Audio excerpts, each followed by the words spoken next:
We're recording. Yeah, it's recording. We recording. We here? Yeah, You sure? I'm positive. Okay. You want to go check? So this is a topic I just thought about it when we was just. Did you want to go check to see if it's recording? Yeah, just keep this recording too. And we do all the filming ourselves. Yeah, it's recording.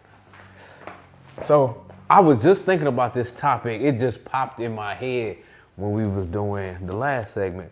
So, I'm starting to be more on TikTok now, because I have my segments that y'all should check out. Was it Agree or Is It Me? And Hyenas Hyping Tails. But I saw something on TikTok. Have you seen, they've been talking about the Purple Revolution? No. So the Purple Revolution, I guess it's supposed to mean like red and blue Republicans and Democrats coming together. It was started by people that's former MAGA, and now they want to come together and collaborate because things aren't going the way that they. Kind of like Beyond the Messy Truth. Who wrote that book? What's his name? Dude that wrote the book. He's weird. Van Jones. Oh. Yeah, because he in the book is supposed to talk about how we have these separate parties, but they still need to. Everybody needs each other because we have like ideas to be good. Yeah. So there are a lot of people that were MAGA. I know we're talking about politics. I'm sorry, but I just found it interesting. But there are people that are MAGA and they realize that they made a mistake. So now they want to collaborate with people on the. I hate the terms left and right. I hate it. Mm-hmm. Like I hate that term left and right. It's just people just. You know where it came from? Where? I don't know. I just like you can't be in the middle. But there are people. It's called the Purple Revolution. Everybody keeps saying like the only Purple Revolution I know is Prince. I was just about to say Purple Rain. Yeah. I was just about to say Purple Rain. Yeah. So, but there are these people that want to collaborate because they realize that what they voted for is not working. They're not getting the results that they thought they were going to get. So now they want to come and collaborate and like, oh, let's work together. But a lot of people aren't trusting it because they were like, how we know that we do come together? A lot of people said we shouldn't be in this boat in the first place if y'all would have just listened to what people was trying to tell y'all when election time came and voting and everything. And then you have people that was like, well, how we know that that if we do come together, you're not going to throw us up under the bus. So there's a lot of people that are against it, but there's some people in the Purple Revolution like, well, this is our country, we need to come together, and we don't have time to be playing these games or whatever. Mm-hmm. So I understand that people do things and then they have a change of heart, but with how things are going in this country and how serious things are, and like especially when it's putting people's lives in danger, people's lives at risk. It's tearing families apart or whatever. You speaking about ICE? Yeah, I'm just speaking about everything, like policies, the ICE situation where they just, especially right now in Chicago, where they just pulling over and just jumping on anybody that's U.S. citizens. You know what I'm saying? Mm-hmm. And it's just like what people try to tell y'all. It's like you were warned. And it's like now all of a sudden it's like, oh, we need to cut. Like we shouldn't even be in this boat, honestly. Okay, so what is your main idea of like negative circumstances or negative situations or negative outcomes that's coming from the government? Like, because that would make it an easier conversation to have with somebody that's feel like they're on the right. Because I feel like a lot of times. The news works in ways where the news gives you a different algorithm than it gives somebody else. Because sometimes we look at people and be like, these people are stupid.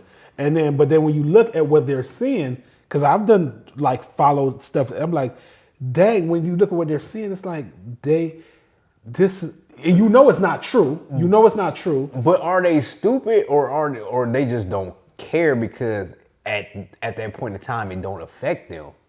No, I think people do. Well, politics is selfish anyway. People want to do what's best for themselves and best for their family. So I think that a lot of times you the one thing that gets you in the favor of people is if you mess with their hope, or you mess with their faith, their faith. Like have people have faith in you, because I feel like when Donald Trump was running for office, a lot of what he was talking about was like, a billionaire is going to make you a zeronaire feel important. You haven't been heard in so long, and there's a lot of people that's making you not heard even more. Black people are coming around doing it. The black issue, the LGBT issue. These are the reasons. These are the people that's make you not being heard. And it was like black men too. They'd be like, well, he was giving them like, you're not being heard as well too, because of the LGBT people, because of this, because of that. He feeds people hope. And he feeds people. But people that were that desperate for hope that you just can't realize that you can't see a con when it's coming. Yeah, but you know what? There was a lot of white people too, like white people that felt like they haven't been heard for years, right? Because if you live under white supremacy, you keep hearing that you're supreme, but you live in the trailer park, or you keep hearing that you're supreme and you live off the side of the road down by like when you go into, like Ohio University, them side road houses, like people that have not worked, people like live in places where they don't even have jobs. If you ever read the book Educated, where these people live in the mountains and stuff, those people think black people wanted slavery. Like when you talk to those people, because they never met black people a day before in their life. Yeah. The first time the author of the book met a black person, she went away to college, because I think she went to Yale, either Yale or Harvard, one of the schools she went to, and that was the first time. But she had these ideas about black people that her parents told her, and a lot of these people are very ignorant to the ideas outside of what they already know. And I'm not saying ignorant to call them stupid. Ignorant means you don't know. So you have like this little small idea, like I'm white, I'm supposed to be, my family's supposed to be taken care of, but you don't see that. They fed them a lot of hope behind that. Yeah, but I look at myself. I mean, I just like what you just said. You said a lot of people vote because of, their personal interest, or they're selfish or whatever. But I look at myself, I look at a certain situation and I feel like, hey, if this is for the betterment of everybody, I'm for the betterment of everybody, even if it means that I have to sacrifice something. A lot of people really, they will, I don't want to say sacrifice, but they will give up something that they need instead of seeing everybody with it. You know what I'm saying? They would just, it's like, well, if everybody has it or whatever, everybody have to, and they feel like this person doesn't deserve it. So what you're saying is that people will put their best interest to the side just to hurt somebody else. Yeah, just to spite other people. So, I don't want to say too much, but you just like people would be like, people that need food stamps would be like, well, I don't want people in the projects to have food stamps, so I'm going to not vote for those things. I'm not going to vote. Yeah. Well, yes, like stuff like that. But like me, as I work every day, and if people receive if people have get government assistance and they don't work or whatever, that stuff don't bother.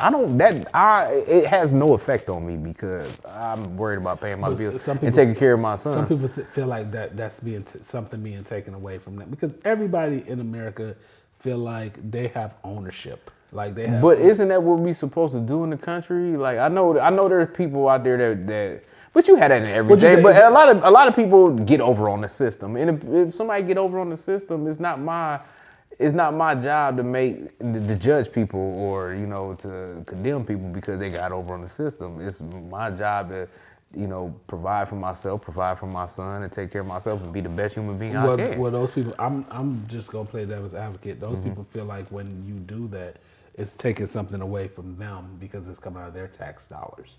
It's coming out of their money because they're working every day at $7 convenience store, and they feel like when the taxes with FICA or whatever taxes coming out, they feel like that's taken away from them. Yeah, but when them billionaires and millionaires is taken away from them, it's fine. They side with them. But people, people worship people. Oh yeah, you know what I'm saying? People worship, especially like if you got money, because when you go online, if you see somebody say something about somebody famous, it's like 6 or 7 different people be like, but how much money do you have? Yeah. Oh yeah.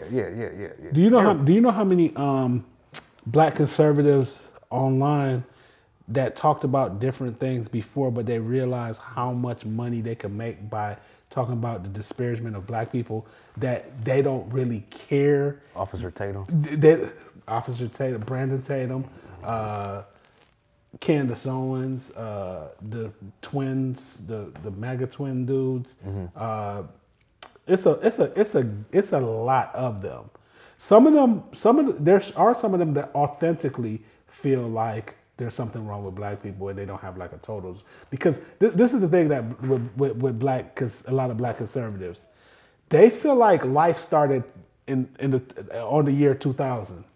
They don't believe that there is they don't believe that because of history, there's consequences to how we live. You know what I'm saying? They don't believe that the slave trade is nothing in their mind. Segregation, oppression, erase all that stuff. They feel like life started, and a lot of them are young too. So this is I mean, if you want to be a conservative, that's fine. If you want to be a black conservative, that's fine. That's your right, whatever. That's your choice. But like what you posted the other day about, black conservatives, like why can't black people be conservatives without making disparaging comments about the black community? You see what dude called me a dummy. Yeah, dude, yeah. But my thing is, it's the truth, because if you ever watch I don't watch black conservatives ever, because I can only take so much. But you saw how dusty his kids was? That's what he said. But go ahead. Yeah, but it's like I never hear them say anything disparaging about any other community, like white community. And it's just like, white communities is just perfect. It's just like everything is like on the black community. So I've never heard of a black conservative say anything disparaging about a white community or another nationality community. Well, if you watch videos that talk about like black conservatives and talk about, like, you got to understand that everybody can be bought. Anybody can be bought, dude. Yeah. Like, these people, it's all about money. The more you talk about black, that's why a lot of them, I said, like, what's his name? Fresh and Fit. Like, once people realize how much money they can make just talking bad about black people opposed to trying to help, they said, forget it. They sold their souls. Anybody's soul worth nothing, dude. Like, I'm gonna tell you that people's souls are not worth much, dude. Think about people in Cleveland that's like trying to do like Tubi movies and stuff like that. Like, they talk about like how many killing scenes they could get, but these are like people that don't want to see things happen to their family and stuff like that. Their integrity is gone because all they think about is views. Yeah, and it's just like, I mean, when conservatives or people make comments about the black community and everything, it's like, and I say it all the time on this show, I feel like if you feel like the community, these communities is part of your community, part of your country, and if you feel so strongly about it, why there's no boots on the ground? Why aren't you doing anything about it? Why aren't you trying to help? I haven't volunteered in a minute, but there are plenty of places and resources you can go volunteer your time and improve this black community. Because they don't feel like, because they're so far removed that they don't feel like they're a part of the black community anymore. Like, if you talk to them, like, most of them marry outside of their race. They don't want to have black lineage.